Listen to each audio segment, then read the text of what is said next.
I would want everybody in the town to not be allowed to wear matching socks.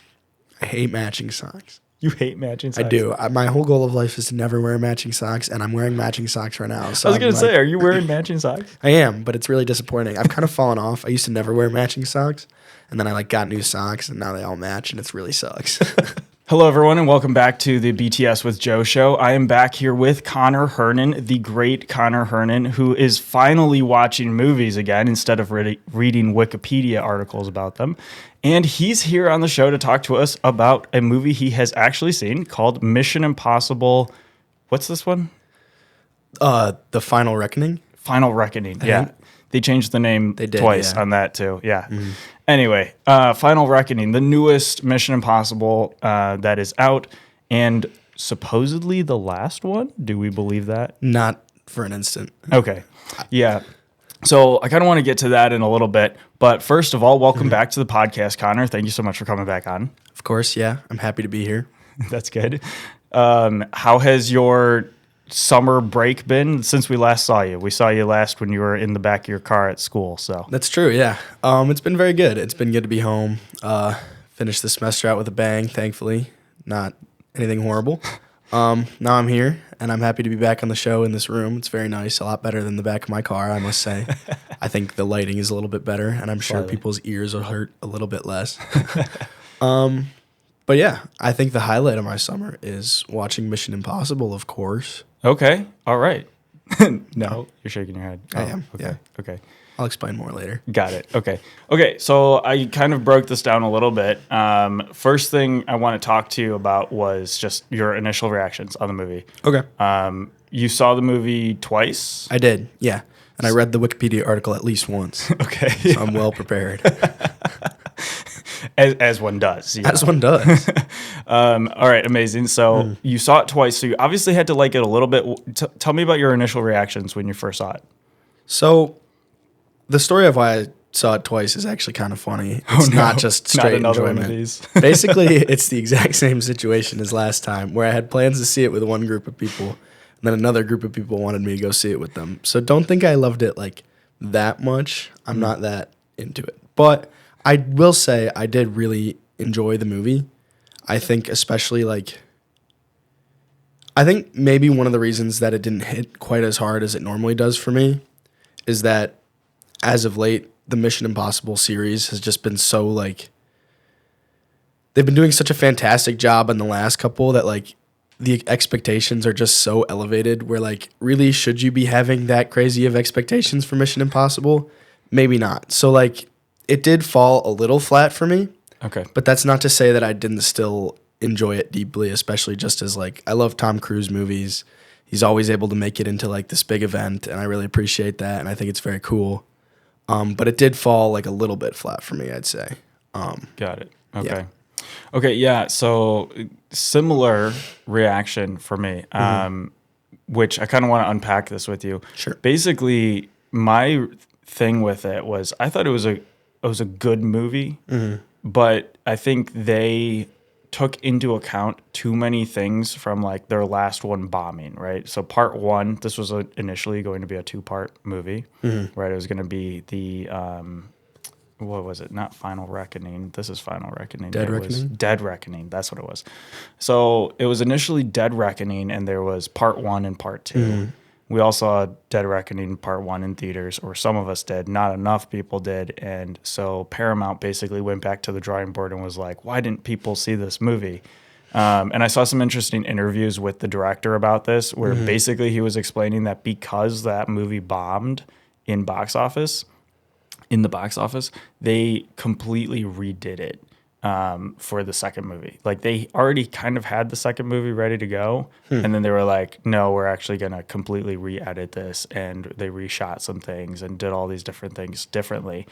And the reason for that is because they felt like audiences approached the first movie and didn't understand it and didn't like it well enough that they were like, okay, now we have to redo this, which is, in my opinion, absolutely the wrong way to approach any kind of movie. Yeah. If you're making it, for the reason that it's not about, I mean, in some ways it is about the audience, right? And you want to make it about the audience and you want to turn a profit and everything. but it should be a creative venture with the actors, actresses, in this case, the stunt coordinators, like everyone involved. It's an event for them, and they're putting on a show, and people show up to see that show, right? You're not there to see something that was curated exactly for you to watch. You want to watch something that you like because it's good, right? And because you like what those people are doing with it. So I don't know if you got that impression when you watched the movie, but to me, it just felt so over chopped. Like basically it was a good movie, and then a studio came involved and was like, yeah, actually, we're going to cut this and this and this, and we're going to do flashbacks for like half of the movie just to over-explain everything for the people that have zero attention span, didn't watch the last movie, whatever it may be. We're going to over-explain everything. And in the process of that, they over-dumbed down the movie and the final result. But what do you think? Yeah, that's interesting. I hadn't read any of that about like the redoing it. I mean, I'm inclined to agree with you where it's like, if you came to the table with an idea in mind, you shouldn't be changing that based on like what happened in the first one or whatever went down, because you need to look at that as your creative vision. And I totally agree with you there. And I do think you can totally see the results of that in the final movie, because really, like, especially for the first like half, it kind of calmed down like around halftime. But for the first half, it really felt like the studio was just sitting next to me like, oh my gosh, you haven't seen any of the other movies.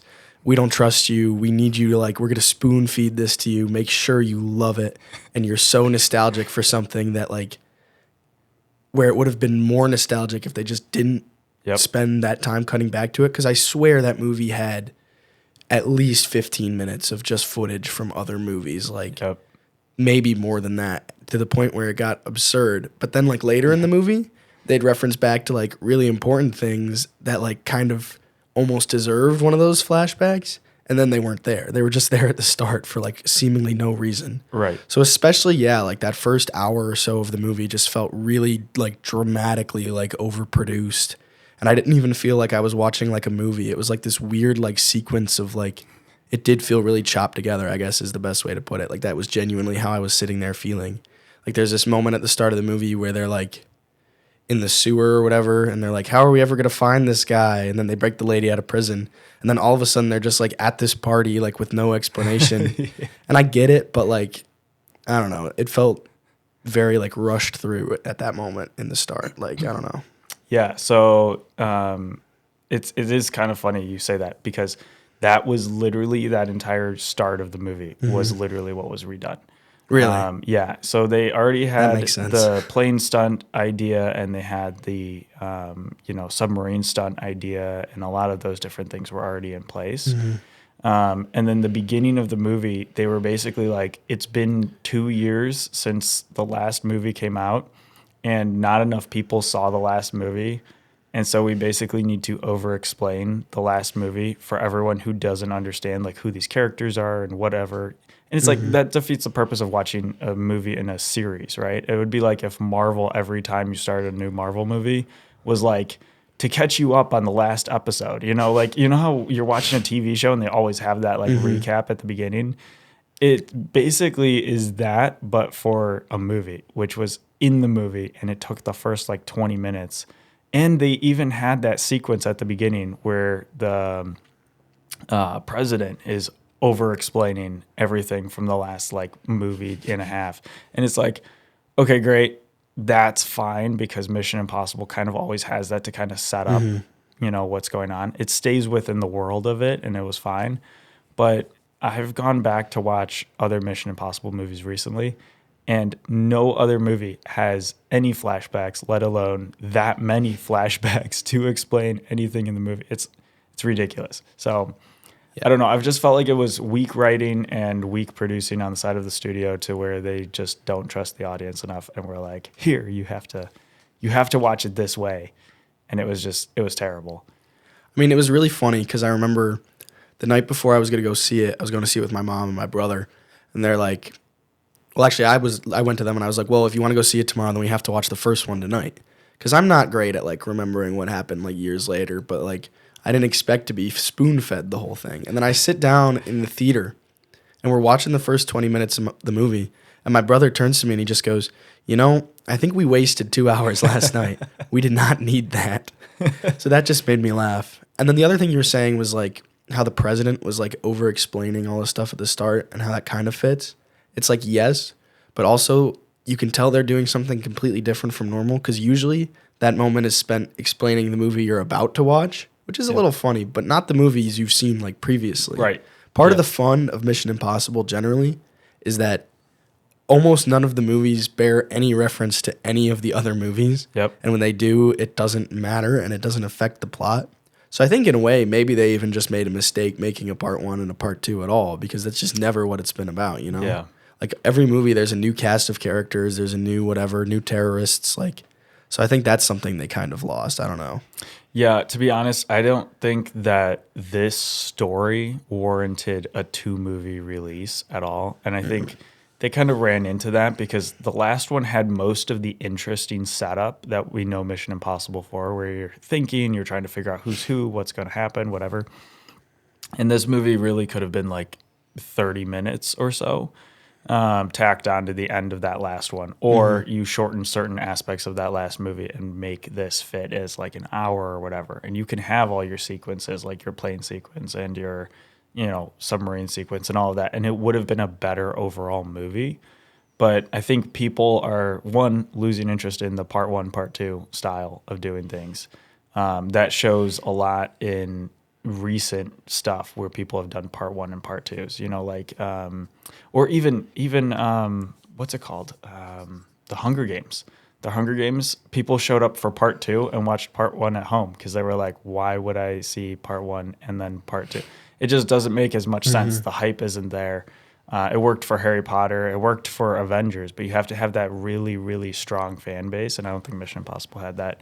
So I think it was kind of a miss on their side of just even thinking they needed to combine these 2 movies or that they didn't combine these 2 movies, that they made them 2 separate movies. I mean, yeah, I remember when I watched the first one, I remember thinking to myself that like all the action of that at the end of that one, because they had like the bike off the mountain, which was a good one, and like the little bit on the train, which are both pretty satisfying like stunts to watch because they have to have their like one big stunt at the end of the movie, of course. Yep.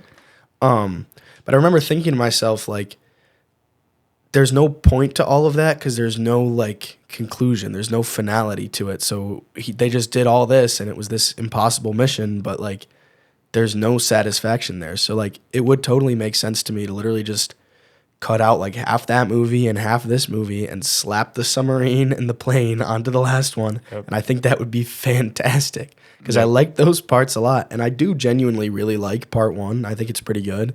It just... Every time I've watched it, it just continuously falls flat right at the end because the whole fun of Mission Impossible is there's like that big aha moment where it's like, oh my gosh, how did he do it? And that movie just loses that completely because he didn't do it yet, right. Yep. So they took like all the fun setup and the big aha, which are like the 2 most important parts, and they just, for no reason seemingly, just took them apart, which maybe they were just hoping to make more money or maybe it was intended to be the end and they wanted to do this big dramatic thing. I don't know, but... clearly it didn't work. Yeah, no, I agree with you. I think they were trying to chase that kind of money thing that a lot of, studios do now where it's like, oh, well, we can make a ton of money off of doing this in a 2-part thing. Why not do it? But yeah, I think the idea of it was to go for more of a cash grab than anything because I don't think they really thought it all through enough to be like, yeah, this warrants a 2-part movie. Otherwise, I feel like both parts would have been stronger on their own and less of like an afterthought feeling. But I don't know. I wasn't in the room. Who knows? I did like the fact that they brought in more cast members from different places, like new interesting characters and stuff. Kind of sad that they brought them all in for like the last movie, but it was kind of fun. Like I loved Tremone. I can't remember his name. The guy from Severance. Tremel Tillman. Yeah, Tremel Tillman. Fantastic. I so audibly laughed out loud when he walked onto the screen. Yeah, just the presence of him there was just amazing. I think he only can play one character, but I love that character. Yeah, he's so good. And then they had the lady from Ted Lasso. I forget her name. Hannah Waddingham. There you go. See, this is where Wikipedia pays off. It is, yeah. I know everybody's name because they put it in the parentheses. And the guy from Parks and Rec. Do you know his name? Where was he in the movie? Which one? He Which was guy? the guy that Oh, gets Nick shot. Offerman. Yeah, Yeah. there you go. See? Of course. He knows all the names. Okay. Okay, so I want to talk just briefly a little bit about the box office performance of Okay. Mission Impossible. Being that this is coming out a little bit after the movie's been out, it's had a couple weeks in the box office. It's been holding pretty well in the top three. It hasn't slipped from the top three. That'll probably change this weekend with How to Train Your Dragon. But as of Presumably. right now, it's in the top three still. But it's not performing like really well. And I don't know if it's performing according to how they expected it to, but in my opinion, it's performing less than how it should be for as big of a movie as it is, as much marketing and everything that has gone into it. And it did get a little bit gypped by being released with Lilo and Stitch, which for some godforsaken reason is doing well in the box office, even though it's a horrible movie. I loved it. You I'm just a big Lilo and Stitch Okay, guy. here's I the can't thing. lie. Here's the thing. This is a total tangent because this has nothing to do with Mission Impossible. But okay, Lilo and Stitch was cute in areas. Sure. Right. It has its areas. I went to see it, and I really enjoyed certain aspects of it. But overall, I thought it was a terrible movie and didn't need to be made. But do you dislike the original Lilo and Stitch? Never seen it. That's your problem. It's a great movie. But And this I was think- just like a nice homage to it. It wasn't anything great, but it made me happy to see more Lilo and Stitch because that was like my favorite movie when I was a kid. But does it beg the question that begs the question for me, right?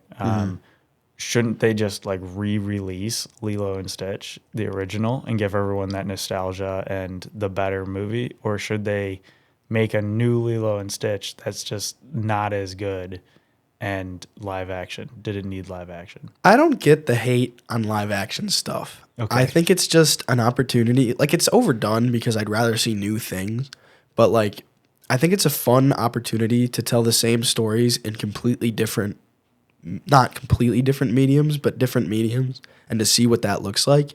And that is always interesting to me, even if maybe they didn't execute the plot properly or they didn't hit the same emotional moments. It's still fun to me because I know the original plot, so then I can just enjoy the new movie with that knowledge and I could see what it would look like in a different format. Like it's the same thing with the upcoming How to Train Your Dragon. Like, did it need to be made? No, the original one is perfect. It's fantastic, but I think it's super interesting and it's just a good time to experience that in a way that it's never been experienced before with a new level of realism. Even if we could be getting new movies instead, like sure that sucks, but also like why not just enjoy it, you know? Okay, that's fair. That's fair. So I hear that and I understand that, right? Like I went to see Lilo and Stitch literally because I wanted to know what it would look like. I was like, oh, that's interesting. I wonder what that's going to be like, right? Exactly to your point, right? And same with like How to Train Your Dragon.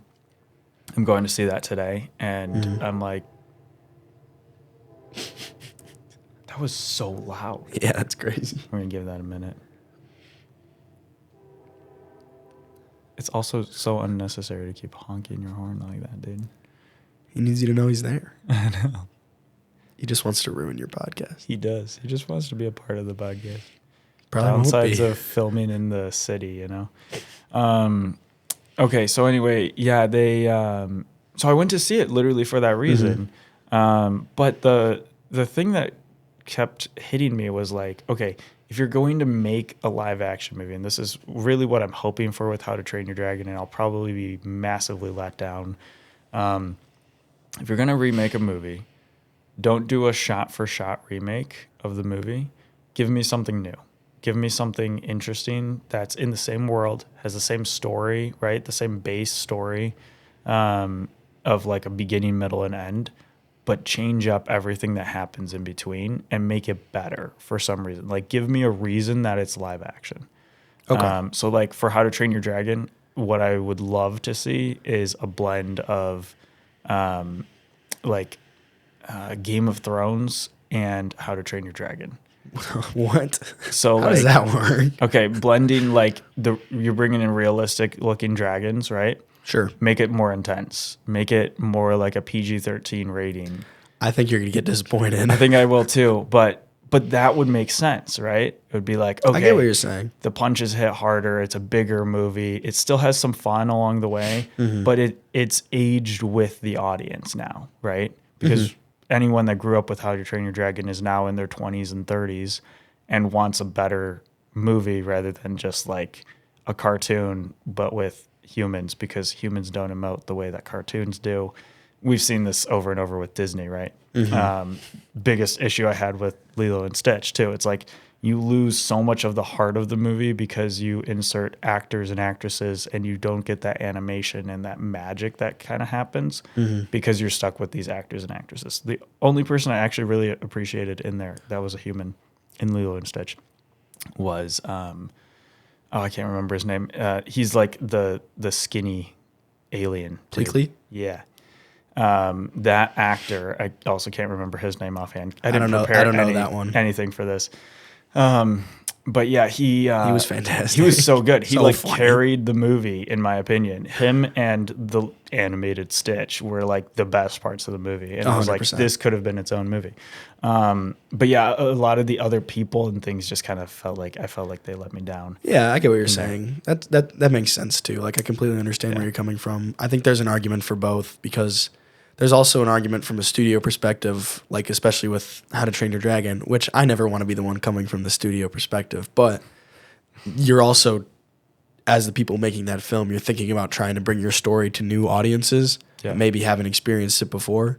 And maybe that's adults, but also maybe they want to bring it to the newest generations of kids because the adults already have it. Right. But that doesn't make sense because they could just watch the old one. So yeah, or just make a new animated How to Train Your Dragon. Like that's fine. No, I really hope they stop. The third one was horrible. Well, I think, and this is kind of goes to my point. I think the reason this is so out there. Okay, anyway, the reason the third one, in my opinion, was bad was not like their animation was strong. The idea of having a third movie made sense. But I think the reason that it was so bad was because they didn't age the series with their audience. They tried to keep it for kids and also be like, but they're old now. Like all the characters that you loved are now old. But it was like, it hit that middle point of like, it either needed to age up a little bit with the audience or they needed to keep the characters young and kind of stay in that same vein that they were already in. With the first two movies of like everybody's kind of going through that coming of age sort of story. And then you could do it that way. But they like made Hiccup older and they made everyone else old. Like, okay, everyone's old. They're all going to die. Everyone's retiring. Like it was just really sad. Yeah. And then at the same time they were like, but it's a kid's movie. And so it's all like kid jokes and like all of that kind of stuff, which I don't think balanced well. And it just was a poor choice to release the movie the way it was. See, that's interesting because I'd argue that the first one is just as much a movie for adults as it is for kids. And I think maybe they lost that. But I genuinely just think the third one is horribly written and it's an insult to the plot of the other two. And I'm not going to get into it, but that movie really sucks. Okay. And the first two are great. Okay, that's fair. Yeah, I thought the first two were really good. And they're making a second live action one. I hope they don't make a third live action one, or I hope once they again, do and they like, change it. Yeah, like if they're gonna do this, and Fix that's where it. I say like you just need to, the series almost needs to grow up, and I think this is a perfect opportunity. But I'm gonna come home tonight. I'm gonna turn on YouTube and start ranting. Anyway, you'll all hear about it eventually, but I'm probably gonna hate that movie. Okay. So, I want to talk to you a little bit, though, about like why Mission Impossible is not doing well theatrically or as well as it could be, right? We recently had the Thunderbolts didn't do well. Also, great movie compared to most Marvel movies that we've gotten. And somehow it still hasn't passed Captain America Brave New World in the box office. Really? Yeah. Isn't that insane? So then, do you think the name Captain America just genuinely did that much for that movie? Because that was not a good movie. No, it was not. But I think they had a couple things going for it. It was one, it had Harrison Ford. It had that other guy, Sam Wilson. What's his? Anthony Mackie. Anthony Mackie. Thank you. I'm not there with the names today. It's okay, I got you. Thank you. Wikipedia. Yeah, so they both were in the movie, and I think kind of carried that portion of it, and then also the fact that there was like the promise of there's going to be lots of like gadget stuff because that's huge in Marvel. There was going to be lots of CGI and like over the top stuff, which does really well in more of the foreign markets, which carried it a lot. And then it just had the name Captain America, and everyone was like, "Oh, I wonder how this is going to do." And that kind of carried it domestically as well.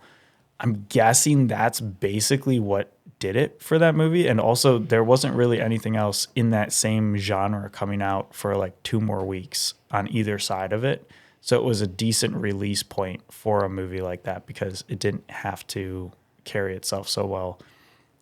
It didn't do well in the box office. Like, I don't know if it turned a profit or not. It wasn't much if it did.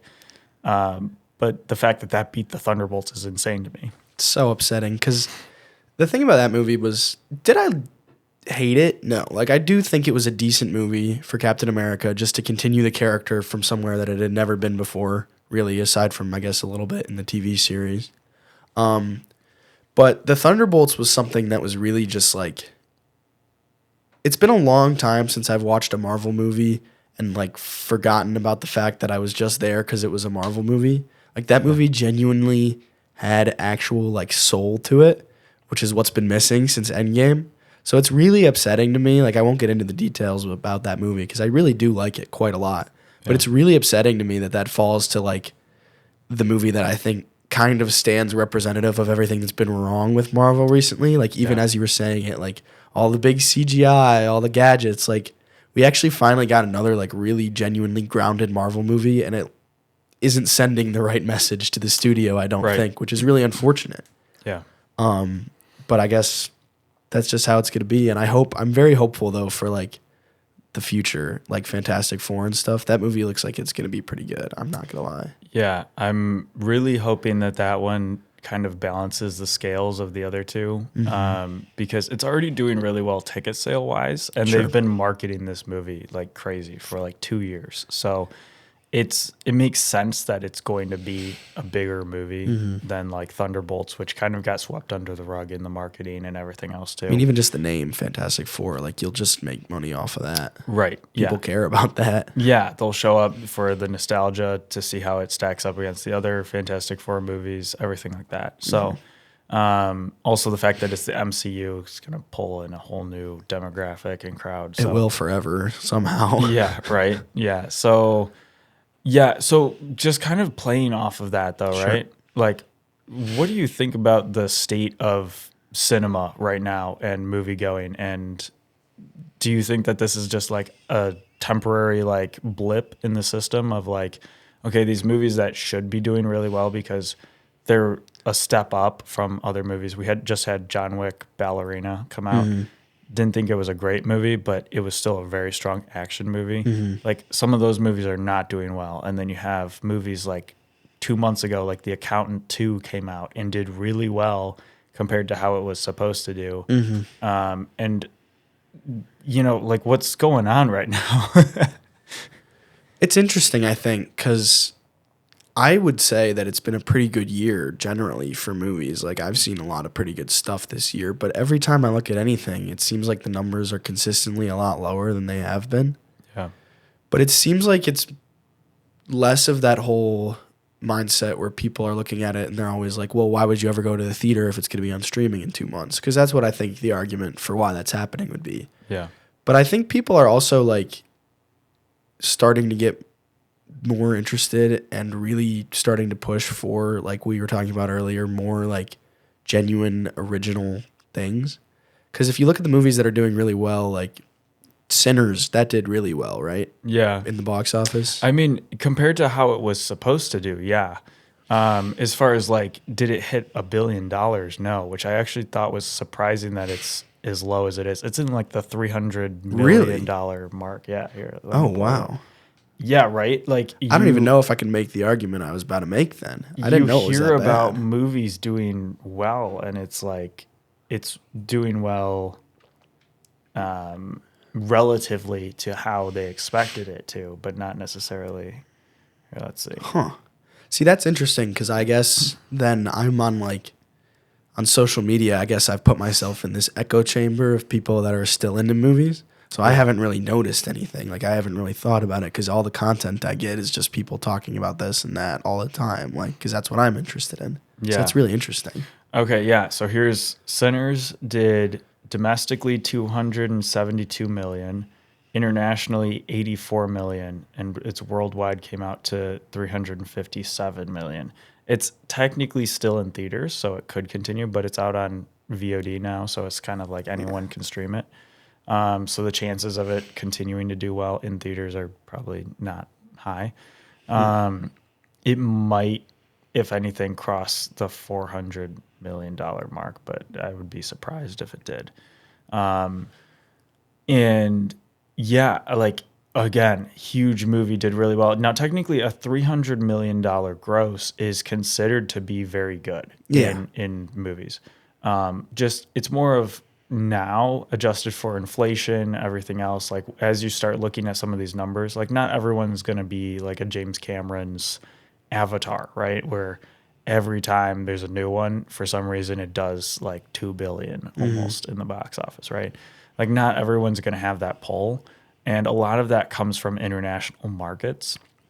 So the fact that this did this well domestically is really good. It just means that overseas nobody was really that interested. Well, And it's it was such a like very deeply like American- American movie. Like, there's no like, if I was from Europe, that would be such a horror. Like, I would not care at all. Right. Maybe a little bit because it was cool, but like, there's nothing special about that movie if you're not from America, I guess. Right. So that kind of screws it over. Yeah, and unless you have like what's it called? What am I thinking of? Oh, unless you have like Christopher Nolan status, right? Where you've made a lot of those blockbusters that everyone has seen internationally, and you kind of have established this name for yourself. Like, Ryan Coogler has done okay with Marvel movies, but nothing where it was like such a standout that they were like, oh, this is good because of Ryan Coogler. They were kind of like, it's an okay movie, and also Ryan Coogler was the director. This is the first one that was like, okay, you see the director's vision coming through. It's not as much of like where Nolan, he has hit after hit after hit. And so he's kind of created this audience and this following internationally too. So it kind of makes sense to me that it didn't do as well. Yeah, that makes sense. It did okay though. It's not bad. But yeah, I agree with you with where you keep hearing about movies like being good and seeing movies and you're like, oh, that wasn't that bad. Like, that was a better movie than what we had this time last year, right? And at the same time, you feel like nothing is like grossing as well as it should be.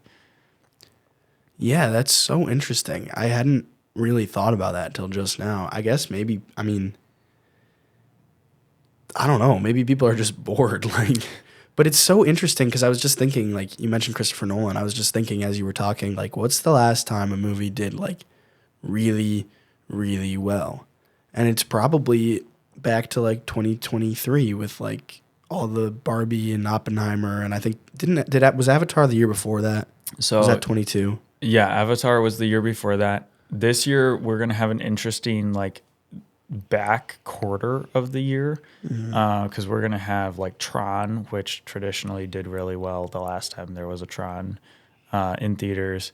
You're gonna have the Safdies movie is coming out with Timothée Chalamet, which he draws a big crowd now. Oh yeah, Dune would have been the big one. Dune was the big one last year. Yeah. And Dune even wasn't like $1 billion movie. Really? You ready for this? That's shocking to me. I'm a big stats guy, so this is why I Wow. Because that movie had all the bells and whistles you need when you look at those movies that are making billions of dollars. It's like big spectacles that still have like pretty grounded stories, not grounded, but like pretty like enticing stories. Like, and Dune has all of that. Like, I think if you look at all the $1 billion movies, Dune is right up there with that kind of thing. Yeah, and it had action and everything, and you, I mean, every time. So this is kind of how I gauge movies. I go to a pretty populated theater. Sure. And every time I go there, if in the premium formats that I'm watching it in, like Dolby or IMAX or whatever, if the theater is sold out, it's going to do well on opening weekend because that many people showed up to a premium format on opening weekend. That means how many other people are going to a lesser format, not on opening weekend. And it'll just kind of trickle down. Those people will be like, oh, this was a great movie. And the word spreads, right? And Dune, every time I saw it, which I saw it like 4 times in theaters, it was insane. Same. Every time I saw it, yeah, it it was packed. It was sold out. So I was like, oh, this movie's going to do so well. It didn't do bad. Here, let me read these numbers off to you. Domestically, it did 282, so similar to Sinners, hilariously. Internationally, it did 432, and worldwide, it got a $714 million gross. Okay, that makes sense. That's pretty good. Right, exactly. Not bad, not like 300 like Sinners, right? And a big part of that is it doubled its domestic overseas, which definitely carries the movie.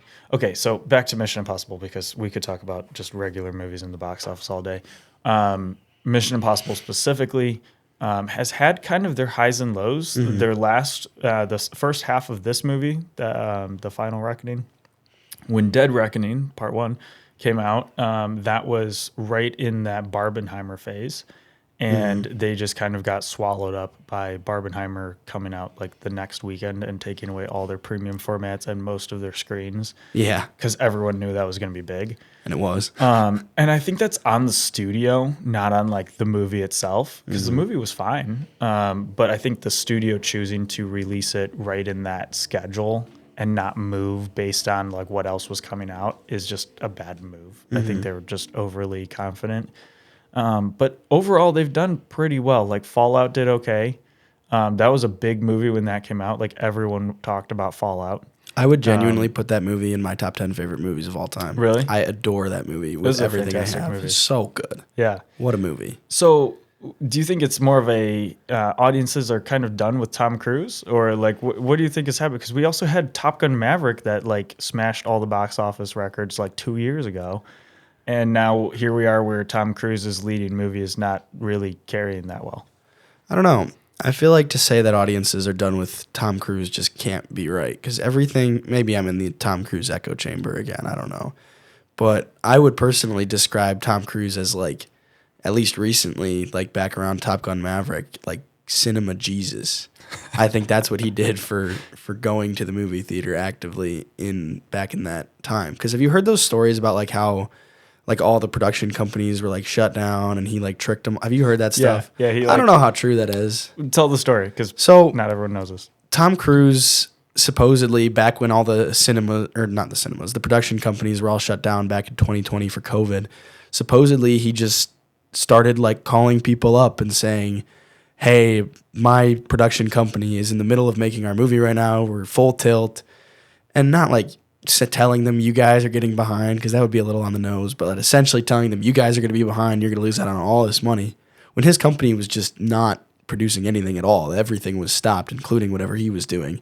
And basically he just gaslit like everybody into opening back up and putting in all the safety protocols to just get started again as quickly as possible. And eventually his own studio started working again, and that was the result of that was Top Gun Maverick. And so basically like the way people look at that is, without that happening, if that had gone on much longer, like this situation in the pandemic, would going to the movies as a practice have survived? Because people were starting to get so used to like streaming and all of that, because there was just nothing else. Like you couldn't go out and watch a movie. And I think you've seen some of the effects even not saved from that, because more and more every day I feel like I'm seeing these movies that are like supposedly seem like pretty big movies, but they're either straight to Netflix or they're in theaters for 2 days and then they go straight to wherever, like Apple TV Plus or Paramount Plus or wherever that may be. And I think that was probably, at least in my opinion, where we would have been heading mostly, if not for what had happened then. So I think it's fair to call Tom Cruise cinema Jesus. I don't know about you, but I'm on his side. I mean, at the Oscars that year, the 2022 Oscars, Steven Spielberg pulled him aside and said, like, you saved cinema this year. And it was because of that. It was because, his studio wasn't working, and he was like, the only way to get my studio working is to get all of their competitors working. So I'll call all their competitors, tell them that we're working, so that once our studio sees that these guys are working, they're going to go, oh, wait, we need to start working too. And so many movies were stuck in limbo. Even Tenet wasn't getting finished. And that was miraculously released during COVID. And that helped open theaters back up. right? So you have like all these different things that kind of got the ball rolling again. And I don't know if like we can grow back into a phase where most people go to theaters because that'd be amazing. But I mean, I don't know. I think Tom Cruise, like to your point, in my opinion, is not falling off.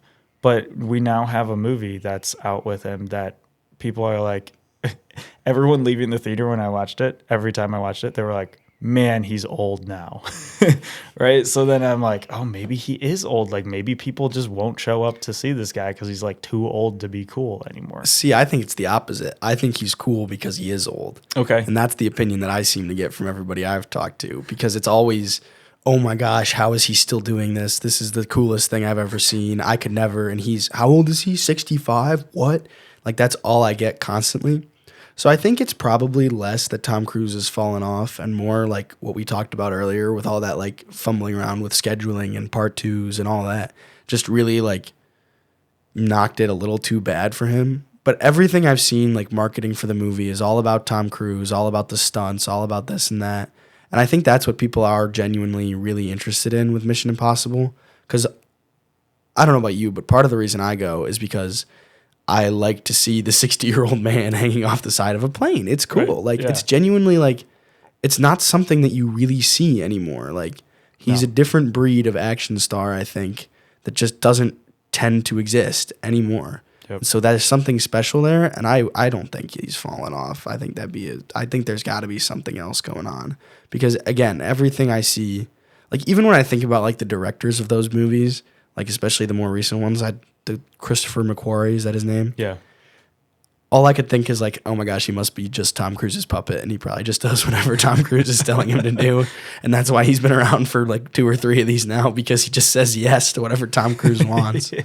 Like, even when you're watching those movies, nobody's thinking about Ethan Hunt. You're all thinking about Tom Cruise. Like, Right.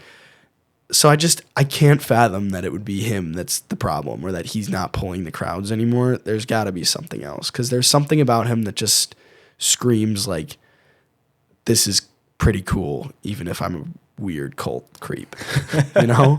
Yeah, no, he is very talented, and I think he is the reason people are showing up to see Mission Impossible movies still. It's not anyone else in the cast that's really like psyching everyone out. It's like, oh, Tom Cruise is in this and he's hanging off of a plane. He's doing, these crazy stunts.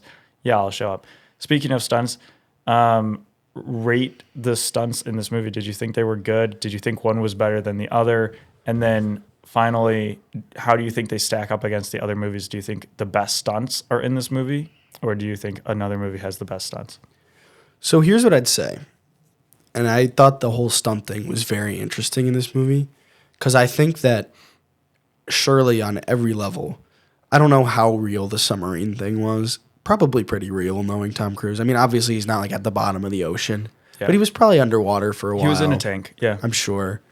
Both of those things, obviously incredibly impressive and incredibly cool to watch, especially when you're thinking about the fact that he's just genuinely that old.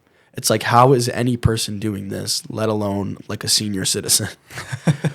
So it's so cool in that way and so impressive. And I think that was awesome. But I think they did a poor job using the stunts plot-wise. I think they did a really good job executing them as stunts, but I just had a hard time feeling any like tension getting built for them, or any like I got their purpose in the plot, but they never had me like, I mean, they had me on the edge of my seat because it was cool, not because I was worried about the plot at any point.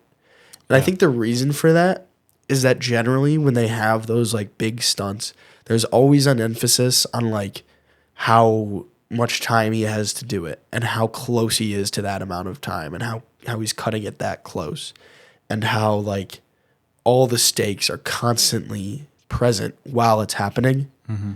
But I think this movie did a really poor job of that. Like, for example, with the submarine, they spent all this time, like, whatever, like 20 minutes, 30 minutes before, constantly, like, the bends, depressurization, all these issues. You're going to have this much time. And then never once while he was down there was I, like, genuinely worried he was going to start, like, convulsing. Like, there was no, like, I wish they would have, like, shown us a timer a couple times, or shown us anything to show, like, how close cut it was. And then, like, the whole process of like saving him out of the ocean, like just completely skipped over when that felt like it was supposed to be like that should have been a big thing. Yeah, that seemed like it was the big, like, this is such incredible timing that we'd have to get to pull this off. Why are we not showing that? That would have me in so much suspense if the whole submarine time they were cutting to like his watch and cutting to the footage of the people trying to get above his spot. Like, are they going to make it in time? But instead, it was just him floating around for like 20 minutes. Like, I thought it was cool, but I've had a lot of people tell me that they like almost fell asleep, and I'd almost be inclined to agree with that. Like, it was just, there was such a horrible job of building tension into such a really cool thing, you know? Yeah, I think they hilariously took that time, because when I watched it the second time, I was like, what is up with these sequences? Because the first time I watched it, I had the exact same feeling, right? Mm-hmm. I didn't think there was enough tension. I didn't feel like on the edge of my seat enough. You feel on the edge of your seat for the reason that you're like, is he going to survive? But aside from that, you're kind of like, yeah, like plot wise, like as I've rewatched the other movies, there's always something where it's like, this is going to happen if this doesn't, you know, if he can't pull it off. And he always has to do the stunt because they're short on time somewhere else, or they're short on something else, or resources are bad or whatever. And that's why there's these stunts. It's not because it's like, okay, well, let's just do this stunt because like it would be cool. You know, in this movie, it felt much more like a parody of itself. It was like, okay, we're just going to do a stunt because everyone that came here wanting stunts. And a little bit, the last one with the plane kind of works, but for the underwater sequence, they took that extra like 3 minutes that they needed to cut in between and stuff. And they put that all into the sled dog lady teaching the other lady how to drive a sled, which was... It was funny. Like, it was funny, yeah, but it wasn't like that tier of funny where I was like, oh, this is like a great joke. Or it wasn't anything that drove us plot-wise a little bit more. Like, they could have had her encounter something more dangerous and get held up. And then you're like, she's not going to make it. She's not going to make it. Like, they could have done so many things with it. And this movie gave me the impression of they shot like 18 versions of each sequence. And we're like, this is going to go this way. This is going to go this way. And kind of this interview with Christopher McQuarrie kind of solidified this for me. They re-edited the movie like so many times. You can tell. Yeah, exactly. It loses the magic that it needs, and it just kind of checks certain boxes, I think, for the studio, and where people are like, okay, that's fine. Like, I've seen this 18 times. I have decision fatigue over whether this movie sucks and we should never release it or it's fine. And they were just like, okay, ship it the way it is. And it just has these things that didn't quite work, and like corners feel like they were cut to the point where normally a movie that's like this caliber, I would see multiple times if it was really good. Yeah. But I saw it twice because I saw it with another friend, and I enjoyed it the second time. But it wasn't still like where I was like, oh, I would go see this again, like Dune Part 2. Like, I would see this so many times because I'm just so involved in like the filmmaking of it and everything. And this is a great, you know, entertaining movie too. I don't know. It's a shame because like what Mission Impossible is so good at is making you forget that you're not like involved. Like, I remember I was watching Fallout for the first time, and there's that whole scene up on the cliff at the end, and when the screen like goes white, I genuinely was sitting there like, and I was not thinking at all about like what was going on or around me or anything. Like, there was never any thought about like the production of the movie or what was going on or why they were doing that. But then like even just watching this submarine scene, I think the one thing about it that was super cool was that shot where he's like upside down in the water and he's like doesn't have his suit anymore. Like, I think that's an incredible shot. Yeah. And it's so wasted because then it just cuts to him like in the little bubble. And I genuinely laughed out loud. I was like, way to waste genuinely what could have been one of the coolest sequences in Mission Impossible history. Because the bare bones of that are so cool. But it's just so absurd that like there didn't touch on anything else at all. So all they leave you to think about is just how unrealistic it is that he's basically naked in the Arctic Ocean and he would not survive that. But normally you're not thinking about that because you have all these other stresses to think about and it's just gone. Like, I laughed out loud multiple times during that scene. That's how not stressed I was. Like, when he looks at the little door and he goes, torpedo tube, just by himself, I was dying. There are no lines in that entire sequence except for that line. Like, thanks. I know it's a torpedo tube. Thanks for letting me know, Tom. I know. And they did it. It's not even, I don't think it's even his face looking at it when he says it, which makes me think they like ADR'd it, where it was basically like, hey, Tom, we're going to pay you $1,000. Just come in for a day and say torpedo to We're worried 5 people times. aren't going to know what that door is, especially when there's a torpedo in there. What if they get confused? Yeah, it's showing the state of, I don't know if you heard about this, but the newest Avengers movies that are going to be coming out, they're saying are going to be shot and edited. The Russo brothers said it'll be the first movies that are shot and edited specifically with TikTok in mind. So they're Why would you it. ever say that? That's know. like suicide to say that. What a stupid thing So to say. they're saying, this will combat everyone's short attention spans because it'll be edited so aggressively that people will have to pay attention. Like they'll never want to look at their phones because of it. And I was like, there's two ways of looking at this. One, there's Conclave did this where they kind of ran one scene into the next and everything to keep people from going on their phones. And it worked fine. I thought it was done really well. And then there's the other side of it, which I think is Mission Impossible, this newest one, where it's just so aggressively overdone Except and the submarine dumbed down. scene. Yeah, and dumbed down to where it's like everyone has to be able to watch this because we are so over explaining it. Like a 2-year-old could watch this. English is not their first language, and they could come out understanding everything about the movie. It's just so, I don't know. I'm hoping it's not Mission Impossible style, but You said edited for TikTok, and I got worried because I thought you meant like edited so they can make clips of it to honestly, put on TikTok. I would not be surprised As if it long was as that that's too. not what they meant. Like, I'm fine. It's just like when the guy from Conclave was talking about it, like you were like, whoa, what a great idea. Right. But when you use the word TikTok actively, it just instantly, like, I'm Yeah. on TikTok. I don't mind. But like, why would you ever say that about a Right. movie as big as Avengers? Like, that's a stupid thing to say. It would be terrible. Okay. Oh, the other thing about the stunts, by the way, Yes. I only talked about the submarine. The plane sequence, I have the same exact issue. And I think all the tension in that scene just came from the scene with the president, which I enjoyed almost more than I enjoyed the actual plane sequence. Yeah. Because they did such a good job of building tension in like the Mission Impossible way. There Yep. was countdowns everywhere. There was stress. There was like, what are we going to do? This is about to happen. And I remember when like the red light flashed saying that like the arsenal had gone online or it was too late or whatever. Like genuinely that had me more stressed and on the edge of my seat than either of the big stunts. Because even with the plane thing, all I was thinking about the whole time was, wow, Tom Cruise is so cool. I was never thinking about like the mission is going to go all wrong because Right. the timing of it, like, again, they just weren't focused on showing any stressors. Like you knew he had a time limit, but they never talked about it. They did a little bit better with that one. It in my was opinion, definitely better, because they 100%. had the bomb going on. They had the president thing. They had cutting the wires. They had whether Benji was going to die, and then they had Tom Cruise. And that sequence I thought was a much stronger sequence. I agree with you. Yeah. The submarine one really sticks in my brain though as like an impressive sequence for It's some so reason, cool. despite the fact that it didn't have everything else going for it. It's just one of those very memorable sequences. And visually it was gorgeously shot and everything as well. So I don't know if that's why, but like there's elements that are good, right? And then there's just like, you feel like it's that X factor that's missing. And you're like, why is this not as good as like I want it to be? And like that plane sequence, I wanted it to be so good. So it was, but the second time I watched it, I was like, this isn't as good as it should be. It's just impressive because of the stunts and the amount of work he's doing on his stunts, which brings me to actually, Yeah.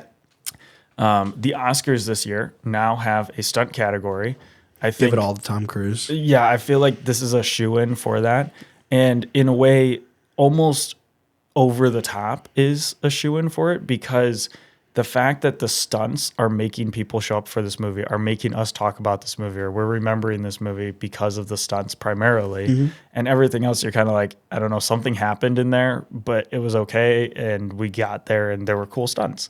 I think that's probably what's wrong with the movie because I remember the other Mission Impossible movies as a movie, including the stunt. Yep. And all we've talked about with this one that was good is just the stunts were cool. The stunts. So like That's, it's I think, what almost speaks a to it. testament to how good the stunts are because they carry the movie on their back. Like, I still enjoyed it because of that. Right. So Which that's, is kind of fascinating. yeah, that's something you don't see ever in movies. Yeah. But also, like, the interesting question about it is, like, obviously it's an impressive stunt, but is it carrying the movie because of the stunt, or is it carrying the movie because someone that isn't known, like, shouldn't be doing stunts is doing the stunt? Like, Yeah. because if a stunt man is doing a really impressive stunt, they can't call any attention to it. Yeah. So you might have a movie, I don't know where, I'm not going to list any examples, but might have a movie with equally impressive stunts or crazy stuff, but you don't think about it at all because there's no attention called to it because they can't, because it's not a popular face. Right. But it's so easy to call that attention when it's something that's like not normal. Yep. And I think that's really interesting. Yeah. Yeah. That's very true. Because like the only other stunt thing that comes to mind is Thunderbolts, and that's because Florence Pugh She jumped actually off did it. the building, and they marketed it huge because it was like, oh well, she's doing this. I missed that part. I walked in late. Oh It no, was so sad. Oh, that's tragic. But yeah, it's hard to market. Like, you can't market it and it can't carry it if it's just some guy that does stunts for a living, because nobody cares about it anymore. Right. Even though it might be just as cool, which I guess maybe is what they're trying to go for with the Oscar, is trying to make people care about that more because they see the way it's helping these movies. Yeah. Yeah, no, I agree with that. Okay, cool. Rank Mission Impossible movies from best to worst. Best to worst. Number one, the best one, 100% is Fallout. I think that's an incredible movie, genuinely.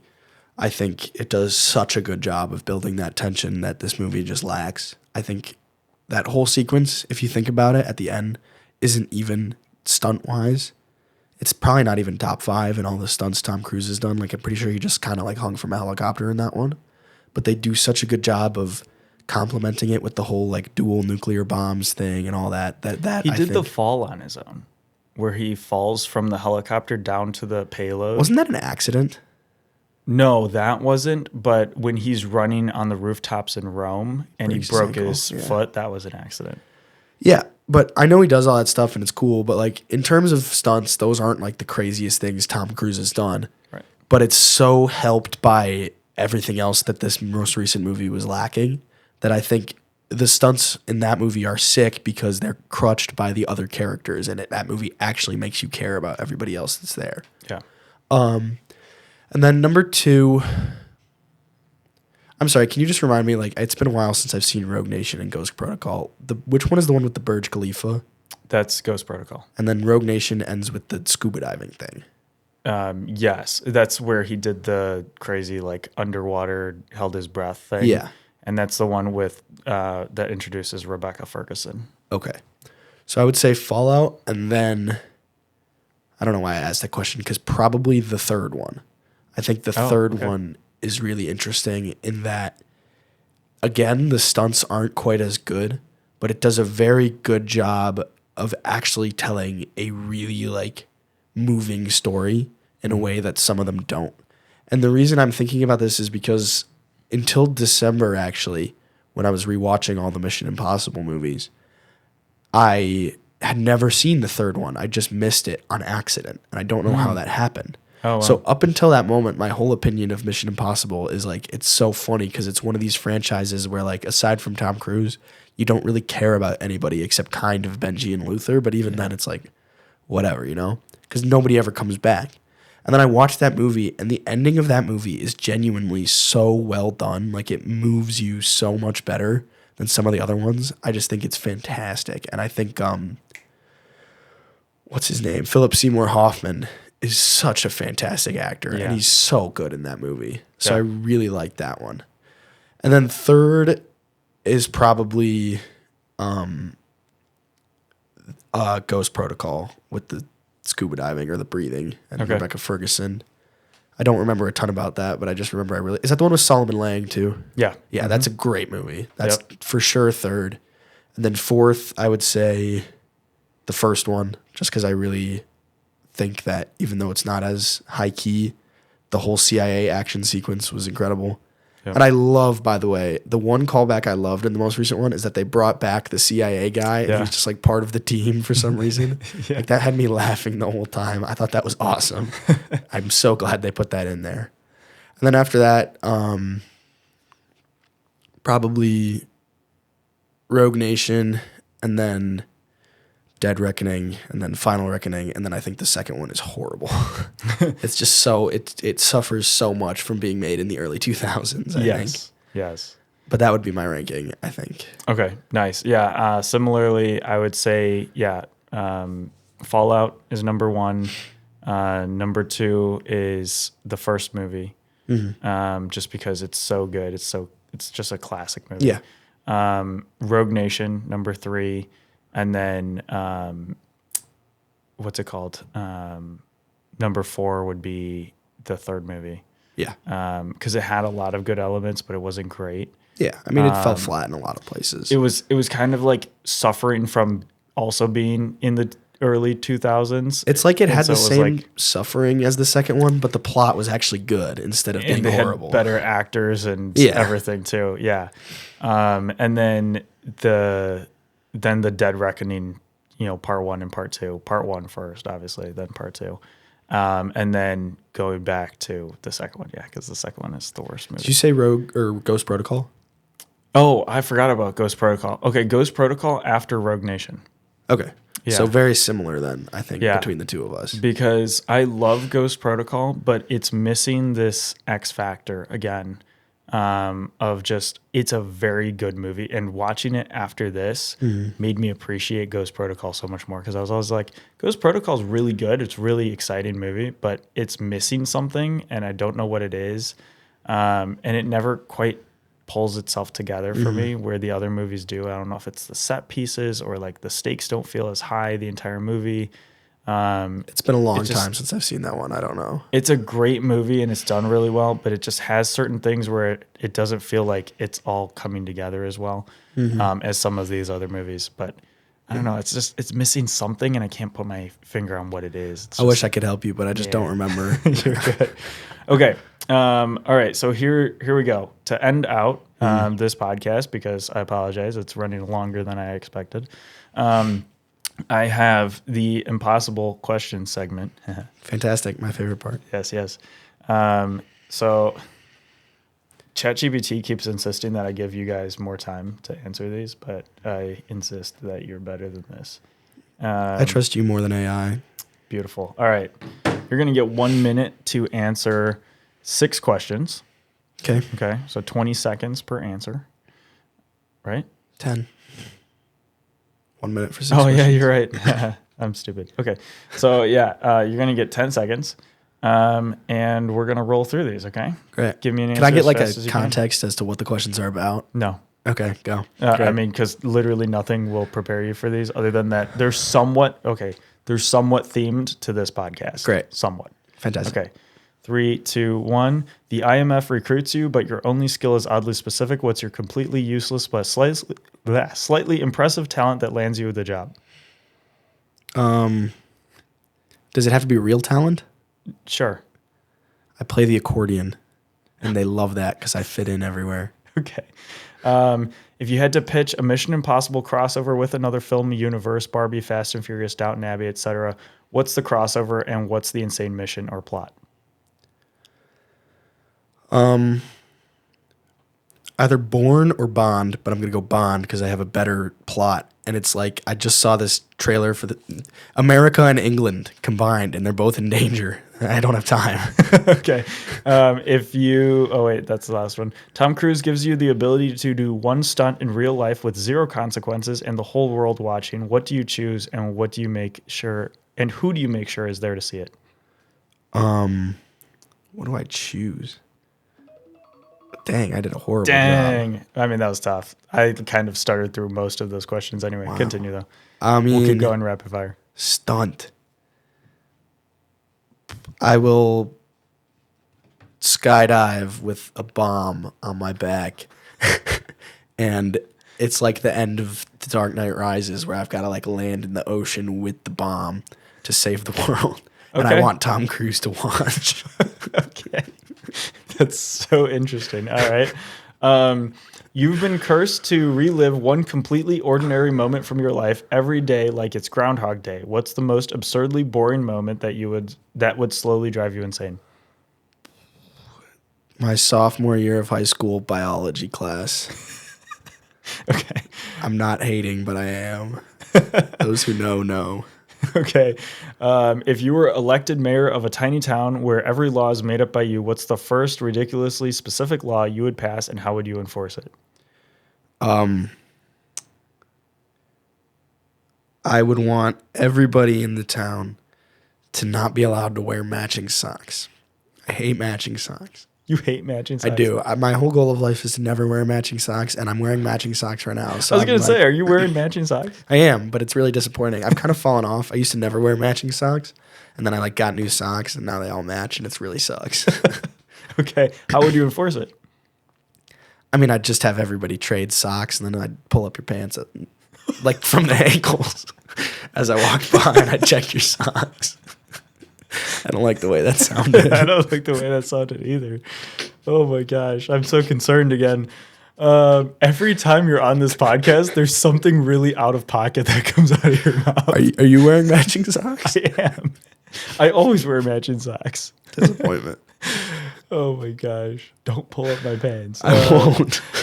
That's not how I'm going to check that. It's going to be an honor system. Oh, yeah, okay. Okay, Mission Impossible trivia time. Oh. Okay, last question. Okay. What item is used to activate Ethan Hunt's mission briefing in the original 1996 Mission Impossible film? Is it A, a phone booth, B, a cigarette lighter, C, a pair of sunglasses, or D, a cassette tape? Is it a phone booth? Is that your answer? Sure. No. I thought it was the cassette tape then. Cassette tape. Yeah, was my. I just remember him being on the plane, so it was the cassette tape. Phone booth is not Rogue Nation. It is Ghost Protocol. Yeah, I kind of like psyched myself out, but I think I did know the answer, and I kind of psyched myself out. So I'm very disappointed in myself because it's totally a cassette tape. Because he's on the plane, right? No, that's at the end. No, yeah, the plane is. Well, is it a plane? No, the cassette tape he finds along the way. I think that's right. Because he's out in the field and then he comes back after like his whole team is killed, and he finds the cassette tape. That's right. At his place. Yeah. Well, I'm kind of disappointed in myself for that one. It's all good. Pretty close. It only took you about 3 minutes to answer I guess I don't do well under pressure. I wouldn't be good in the Mission Impossible movies. Those were kind of long questions. So I guess like I feel like it took you about a minute just to say all the questions. It did. Oh, it did. For sure. But I guess we know that I would not pass the impossible missions. I would. The whole world would end, I guess. Everyone would be dead. The bomb would blow up before I made it into the ocean. That's a horrible answer. It's like suicide. You were like, I would drop into the ocean with a bomb strapped to me. And somehow I would live. Yeah. I got stressed. It was either that or stand on top of the Eiffel Tower. Okay. Yeah, like which is balance, more peaceful. Like, I feel like. But that wouldn't help me. Like Kung Fu Panda style stand on top of the Eiffel Tower. Yeah, like cool. Yeah. That'd be me. That was a horrible voice crack. Let's end it there. It's all gone wrong. Thank you, everyone, for watching this. Please like and subscribe. Keep listening to these. Stream them on Spotify, Apple Music, wherever you get your podcasts. And thank you again to Conor for coming on the show. Conor, have an amazing rest of your summer. If you get bored, please come back. Let's talk about more movies. I'll totally be back if you'll have me. Yeah, absolutely. Let's do it. So please watch more movies so that we can talk about I watched a lot of movies, just not the ones from last time. I don't believe him. Okay, peace. Okay.